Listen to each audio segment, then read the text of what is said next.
मैं विशाल हूं, आप सुन रहे हैं रूहानी रातें।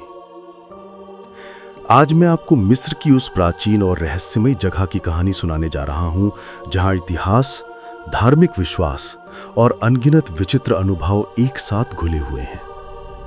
वैली ऑफ द किंग्स यानी राजाओं की घाटी। ये सिर्फ शानदार मकबरे और उकेरी हुई दीवारों की जगह नहीं है, बल्कि सदियों से सुनाई देने वाली डरावनी कहानियों और अजीबो-गरीब घटनाओं का एक केंद्र भी रही है।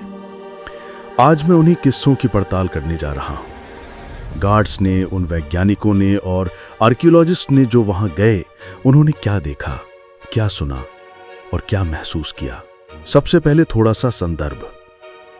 राजाओं की घाटी लक्सर के पास नील नदी के पश्चिमी किनारे बसी है और करीब 1550 ईसा पूर्व से 1070 ईसा पूर्व तक ये मिस्र के नए साम्राज्य के फिरौन, रानियों और श्रेष्ठ रईसों का शाही कब्रिस्तान रहा।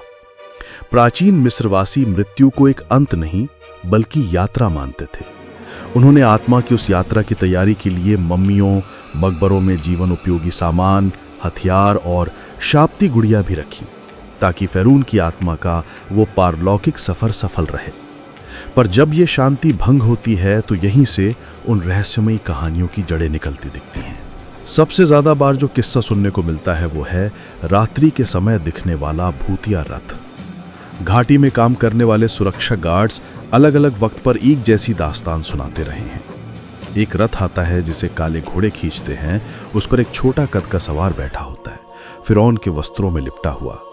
कुछ गार्ड्स के अनुसार उन काले घोड़ों की आंखें अंधेरे में अंगारों की तरह चमकती लगती हैं। रथ तेजी से घाटी से गुजरता है, पर सबसे विचित्र बात यह है कि इसके पहिए घूमते दिखते हैं, कपड़े हवा में लहराते हैं, पर फिर भी कोई आवाज नहीं होती। बिल्कुल खामोशी वाली परिक्रमा। ये दृश्य देखने वालों को बेहद भयभीत कर देता है। कौन है ये सवार? रथ वाली घटना अकेली नहीं है। अखिनातेन की आत्मा के भटकने की कहानियां भी सुनने को मिलती हैं। अखिनातेन, जिसने एक धार्मिक क्रांति की थी, कहा जाता है कि उसके बाद उसे लगभग इतिहास से मिटा दिया गया। लोक कथाओं के अनुसार उसे शाप दिया गया कि वो पश्चिमी रेगिस्तान में भटकेगा और शांति ना पाएगा। लोग उसे एक लंबी पतली आकृति में देखते हैं, बिल्कुल वैसी जैसी प्राचीन मिस्र की कला में दिखाई जाती है, और वो अक्सर मकबरों के पास धीरे धीरे चलता हुआ दिखता है। कोई उसे देखकर अजीब सा महसूस करता है, और जैसे ही कोई पास जाने की कोशिश करता है वो आकृति गायब हो जाती है।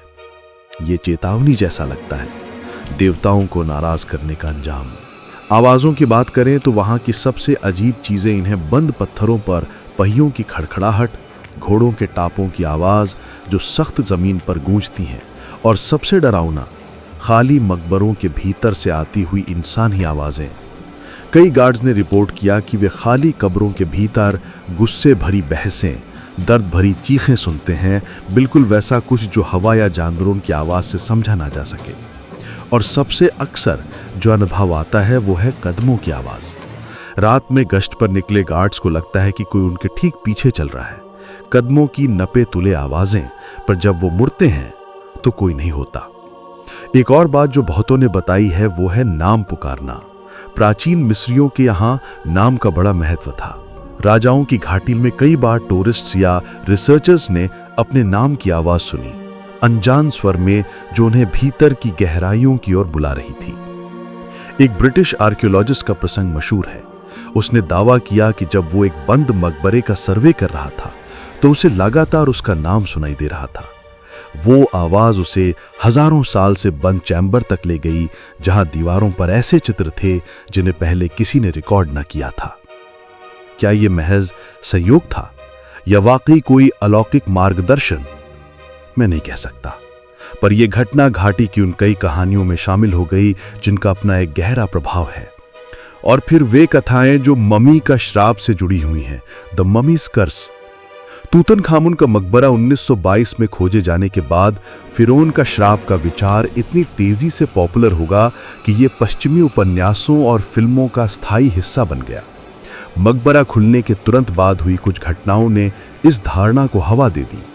हावर्ड कार्टर और उनकी टीम ने जब मकबरा खोला तो उसी दिन कार्टर के पालतू कैनरी को कोबरा ने मार दिया।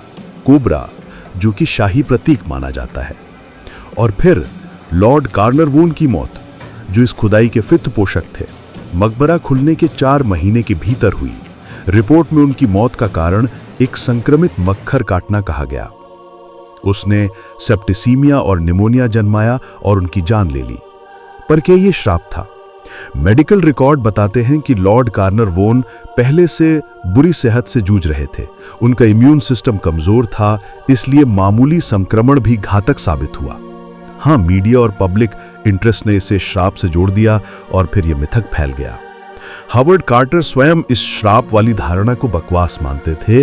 वे जीवन पर्यंत मकबरे की खोज के लिए समर्पित रहे और 1939 में वे 64 की उम्र में निधन हुए, यानी कि खोज के 16 साल बाद। इसलिए वैज्ञानिकों का मानना रहा कि श्राप की थ्योरी कमजोर है।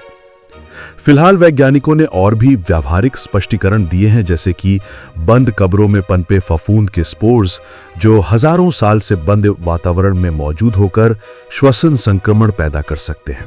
यह थ्योरी संभव है, पर इसे भी पूरी तरह साबित नहीं किया गया है। इसलिए तूतनखामुन के मकबरे से जुड़ी मृत्यु घटनाएं सांस्कृतिक कथा और संयोग का एक मिश्रण मानी जाती हैं, तथा पश्चिमी कल्पना ने और इसे अतिरंजित कर दिया। पर श्राप की थ्योरी से परे भी घाटी में ऐसे अनुभव हैं जो कई लोगों ने साझा किए हैं। कुछ लोग वहां एक खास तरह की उपस्थिति महसूस करने की बात करते हैं, एक प्रोटेक्टिव प्रेजेंस जो खराब इरादों वालों को भगा सकती है और आदर सहित जाने वालों की मदद भी कर सकती है। ऐसे कई किस्से हैं जहां रिसर्चर्स को किसी आवाज ने एक गुप्त चक्कर तक पहुंचाया या किसी ने अचानक खतरे से बचने का अवसर पाया।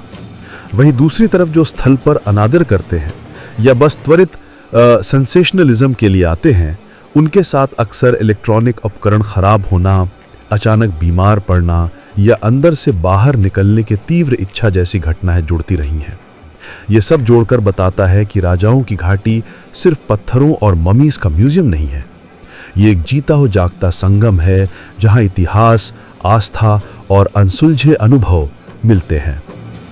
आखिर में मैं यही कहूंगा कि इन सारी कहानियों का एक बड़ा प्रश्न हमारे सामने कायम रहता है कि क्या यह अनुभव वास्तव में उस जगह की पुरानी ऊर्जा हैं जिन्हें कुछ संवेदनशील लोग महसूस कर पाते हैं, या यह हमारे मन का वहम है जो किसी रहस्यमयी स्थल पर स्वाभाविक रूप से पनप जाता है। और क्या कभी कभी साइंस की सीमाएं हमें इन अनुभवों की गहराई तक पहुंचने से रोकती हैं? शायद उत्तर हमेशा अंधा ना होगा। शायद कुछ पहेलियां सुलझने के लिए बनाई नहीं गई। वैल्यू ऑफ द किंग्स हमें यही सिखाती है कि इतिहास कभी पूरी तरह मरता नहीं है, वो किसी न किसी रूप में गूंजता रहता है, कभी फुसफुसाहट के रूप में, कभी कदमों की आहट के रूप में, और कभी रथ की खामोशी में गुजरते हुए।